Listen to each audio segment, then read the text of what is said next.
तो आजकल market gap के साथ इसलिए भी खुल रहा है क्योंकि बाजार बंद होने के बाद भी बड़ी डेवलपमेंट्स हो रही हैं। जैसे कल जीएसटी की हुई, थोड़ी देर पहले हमने आपको एनालिसिस करके बताया कि क्लैरिटी, कैपिंग, दो ऐसे वर्ड्स थे जो जीएसटी की कल की बैठक के एजेंडा में थे और वो काफ़ी हद तक क्लियर होते हुए दिखे। 9200 का लेवल शायद एसजेएक्स निफ्टी इसलिए भी आपको दिखाएगा, कन्विक्शन भी आ रही है क्योंकि ये लेवल्स के पीछे न्यूज़ फ्लो काफ़ी स्ट्रॉन्ग देखने को मिल रही है। रिलायंस कैपिटल को लेकर भी कल काफ़ी ज़्यादा न्यूज़ फ्लो था। कल असल में जब इनकी कॉन्फ्रेंस हुई, एनालिस्ट मीट हुई, तो उसमें ये समझ में आया कि अपना जो हेल्थ केयर बिजनेस है ये इसको अलग करना चाहते हैं। ये वो बिजनेस है जहाँ पे कंपनी सबसे ज़्यादा प्रॉफिट कमाती है और यही हेल्थ केयर बिजनेस को अलग से एक सेपरेट लीगल एंटिटी बना देगी। एक इंपॉर्टेंट चीज़ और कल कॉन्फ्रेंस से समझ में ये आई थी कि इनका जो कमर्शियल फाइनेंस का कारोबार है उसके अंदर भी कंपनी ज़्यादा फोकस्ड है और वहाँ पर भी कहीं ना कहीं एक मोमेंटम के साथ वो कामकाज करना चाहेगी। जो एम है मैनेजमेंट का अपने कमर्शियल फाइनेंस में, वो करीब 17 से 18% गेन का है कि उनको CAGR बेसिस पर इतना गेन मिल जाए। वैसे भी आप देखिए कल डिफेंस को, और हमने देखा जितनी भी खबरें आई कल उससे हमने काफ़ी स्ट्रांग मूव आते हुए देखा। आशीष कोरेजा इस बीच मेरे साथ जुड़ चुके हैं, पहले उनसे एक बार समझ लेते हैं और उसके बाद अलग अलग ब्रोकिंग हाउसेस के कुछ एक नुमाइंदे भी हमारे साथ जुड़ेंगे जिनसे हम समझेंगे कि ओवरऑल रिलायंस कैपिटल पे वो क्या व्यू रखते हैं। ब्रोकरेज हाउसेस की रिपोर्ट्स लगातार बाय कॉल ही दे रही हैं। आशीष, कर रिलायंस कैपिटल की शायद इन तक आवाज़ हमारी अभी नहीं पहुंच। आशीष, आपको मिल रही है आवाज़ मेरी? आशीष तक शायद ऑडियो नहीं जा रही है। इनफैक्ट उससे सिद्धार्थ से कमेंट देते हैं। सिद्धार्थ, आप कैसे देखते हैं रिलायंस कैपिटल पर जो खबर आई है, जो ये बिजनेस रीऑर्गेनाइजेशन कंपनी कर रही है, ये हेल्प करेगा रिलायंस कैपिटल को? क्योंकि मैनेजमेंट तो कह रही है कि एक टर्न अराउंड होगा अगर इस तरह का प्रोसेस हम फॉलो करेंगे।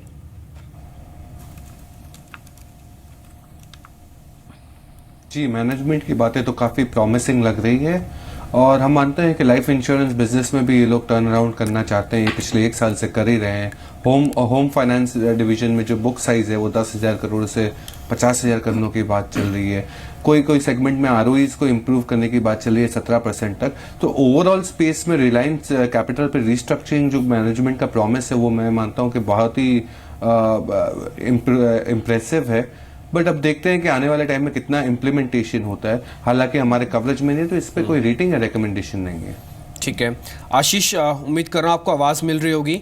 जो कल रिलायंस कैपिटल एनालिस्ट मीट हुई ना, उसमें मैं 4 चीज़ आपके सामने रखता हूँ, मेरे को एनालिसिस करके बताइएगा कि क्या होगा इसमें। एक तो ये अपने कंस्ट्रक्शन फाइनेंस कारोबार में उतरना चाहते हैं, अभी ये नहीं है। दूसरा, अपने कमर्शियल फाइनेंस कारोबार को बड़ा करना चाहते हैं, 17% की ग्रोथ चाहते हैं, उसके लिए तैयारी कर रहे हैं। तीसरा, ये हेल्थ केयर बिजनेस को अलग करना चाहते हैं, उसके लिए सेपरेट लीगल एंटिटी क्रिएट कर देंगे। एडा से मंजूरी है, कल बोर्ड की अप्रूवल आ चुकी है इनको। और दूसरा, रिलायंस कैपिटल एक ऐसा वेंचर है जो कि सबसे ज़्यादा प्रॉफिट वाला भी है और सबसे कम डेट वाला भी है। पूरे ग्रुप में देखेंगे ना तो रिलायंस कैपिटल इनका स्टार है जहाँ पे ये फैसले लिए गए हैं। आशीष, आपके रिकमेंडेशन इस पर? लगता शायद आशीष से इस बीच संपर्क नहीं हो पा रहा है। लेकिन किरण, एक बार आप चार्ट देखिए रिलायंस कैपिटल का और मेरे को ये बताइए कि रिलायंस कैपिटल या डिफेंस, क्योंकि कल दोनों ही अच्छे चल रहे थे, तो आज दोनों के अंदर ये मोमेंटम बरकरार रहने वाला है। डिफेंस कल 5% चला, कैपिटल करीब 8%। रिलायंस कैपिटल के बारे में पहले बात करना चाहूंगा क्योंकि एक बुलिश वेज फॉर्मेशन का ब्रेकआउट मिल चुका है उसमें वीकली चार्ट्स पे, पर आज का क्लोजिंग बहुत इंपॉर्टेंट है। पर वो ब्रेकआउट करीबन 500 लेवल के करीब है। आज 500 के नीचे जाने की उम्मीद बहुत कम है। तो मेरा मानना है कि ये बहुत ही शानदार चार्ट पैटर्न है और इसको डिलीवरी मार्क करना चाहिए, कोर पोर्टफोलियो में रहना चाहिए। आज तो बढ़ेगा ही। मुझे आज के सत्र के लिए करीबन आपका स्टॉप लॉस रहेगा करीबन 592 का और टारगेट्स के लिए आप एक्सपेक्ट कर सकते हैं लेवल्स करीबन 645 से लेके 650 तक। पर अगर डिलीवरी के हिसाब से देखने को लगे तो मुझे लगता है कि 900,000 के लेवल्स आपको अगले 6 महीने के अंदर देखने को मिलेंगे। तो एक बहुत अच्छा डिलीवरी बेस्ड बाइंग कैंडिडेट है जी। तो ये आपको एक टेक्निकल व्यू भी मिला है रिलायंस कैपिटल पर, लेकिन कल पूरे ही एडीजी समूह के शेयर्स चल रहे थे।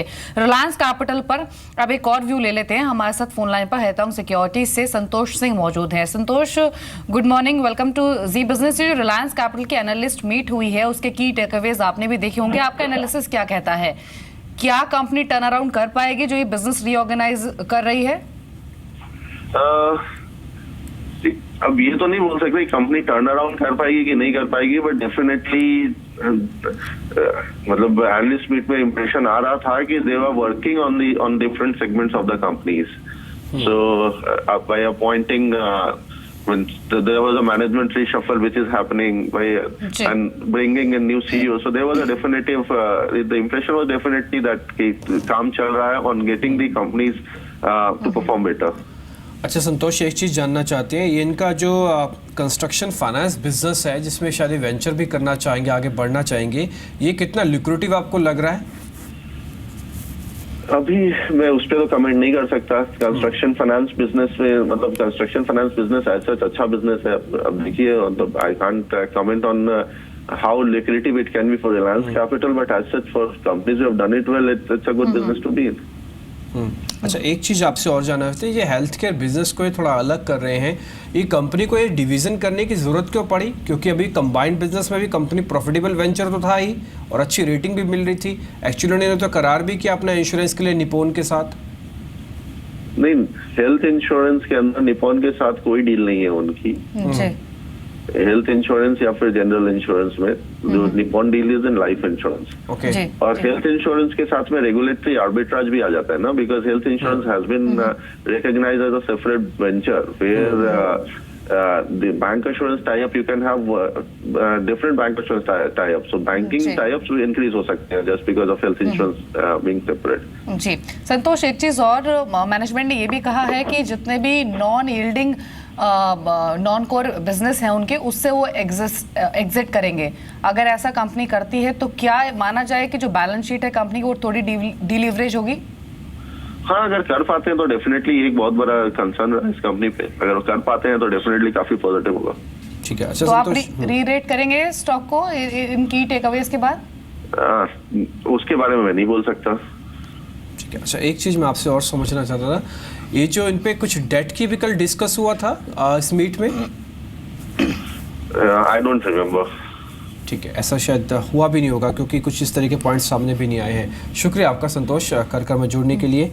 तो खैर, कंपनी अलग अलग डिवीजन्स के साथ कहीं ना कहीं कुछ आगे बढ़ना चाहेगी। एक अच्छी बात है कि हेल्थ केयर डिवीज़न में अब आगे बढ़ रही है, अलग एंटिटी बना देगी। अभी जो लाइफ बिजनेस के साथ निपॉन का कारोबार है वो ठीक चल रहा है, लेकिन नॉन लाइफ में हेल्थ में जो बढ़ रही है आगे, उसमें शायद हो सकता है आगे चल के कुछ वेंचर्स भी हो जाए। तो एक पर्टिकुलर सेगमेंट है जो शायद रिलायंस कैपिटल को और मजबूत करेगा, बैलेंस शीट को स्ट्रेंथ करेगा। लेकिन आज दिन इंडेक्स के साथ साथ कुछ पर्टिकुलर ट्रेड्स का भी है, और सौदे कौन कौन से हैं, यानी कि कौन सी ट्रेडिंग पिक्स हैं, ये समझते हैं। रजत हमारे साथ जुड़े हैं, बताएं रजत। बिल्कुल, आईडीबीआई कैपिटल की राय है कि इंडियन ऑयल कॉर्पोरेशन आईओसी को खरीदा जा सकता है। ऑयल मार्केटिंग कंपनी सब तक चली नहीं, लेकिन अब चल सकते हैं निचले सुरों से। 386 का टारगेट है, 371 का स्टॉप लॉस लगाएं। आईओसी और आईओसी एचपीसीएल बीपीसीएल पर नजर रख सकते हैं आप। सिंजीन, इस स्टॉक पे कल निचले सुरों से बहुत स्मार्टली पुल बैक हो रहा था।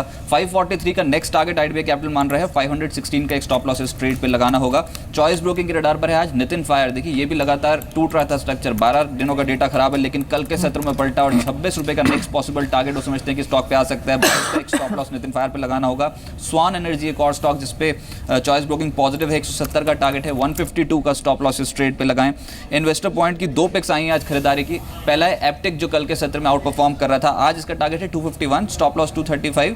और टाटा ग्लोबल, कल टाटा ग्रुप समूह के स्टॉक्स में कुछ खरीदारी बन रही थी, जिसमें टाटा ग्लोबल अब नेक्स्ट पॉसिबल 151 का टारगेट और 142 का स्टॉप लॉस लगा सकते हैं। मानस जायसवाल टोरेंट पावर और स्टील अथॉरिटी पे बुलिश है। टोरेंट पावर पे लक्ष्य दे रहे हैं आज का 210, स्टॉप लॉस 195। और स्टील अथॉरिटी कल का स्टार परफॉर्मेटर पैक में आज का टारगेट है 67.5, स्टॉप लॉस 61 का स्टील अथॉरिटी पे आज का सत्र मेंटेन कर सकते हैं आप। बोनांजा पोर्टफोलियो की भी खरीदारी की राय आई है आज 2 स्टॉक्स पे।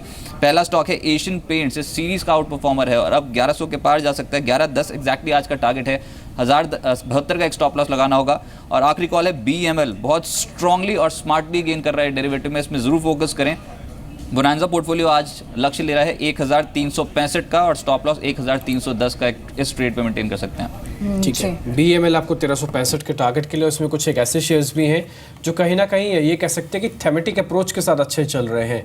आप इसमें टोरेंट पावर को जोड़ सकते हैं। कल इसके बारे में डिस्कस भी कर रहे थे कि यूपी में अगर बिजली को लेकर बड़े रिफॉर्म्स होते हैं, जो कि आज हो सकता है, आज या कल में आप नए मुख्यमंत्री की भी घोषणा सुन लें, मनोज सिन्हा हो सकते हैं, सूत्रों के हवाले से खबर भी है। तो टोरेंट पावर एक बड़ा प्ले हो सकता है, क्योंकि बिजली रिफॉर्म्स में अगर पीपीपी मॉडल अपनाया जाएगा तो इस कंपनी को सबसे ज़्यादा बेनिफिट हो सकता है। सिमी, आपकी रिकमेंडेशन क्या है इस पे, टोरेंट पावर पे? देखिए डिम्पी, टोरेंट पावर एक अच्छा सपोर्ट पे है, 194-90 के बीच में एक अच्छा सपोर्ट है। और इसका जो 200 DMA 189.88 के आसपास है, उसी के आसपास ये स्टॉक सपोर्ट लिया था, कल ये चला भी था, 200 के आसपास बंद भी किया था। आज भी अगर 200 के ऊपर मेंटेन करता है तो 210 से 215 का एक पहला पड़ा होगा जो कि इसको क्रॉस करना पड़ेगा। अगर ऐसा होता है तो इसमें एक अच्छा ब्रेकआउट आएगा और जिसका टारगेट 230-35 का हो सकता है। मुझे लगता है कि लॉन्ग पोजीशन इनिशिएट किया जा सकता है क्योंकि करंट लेवल से सिर्फ 10 रुपया का ही स्टॉप लॉस होगा और ऊपर में 225 से 235 का short to medium term target है मेरा, जो कि मुझे लगता है कि अचीवेबल है।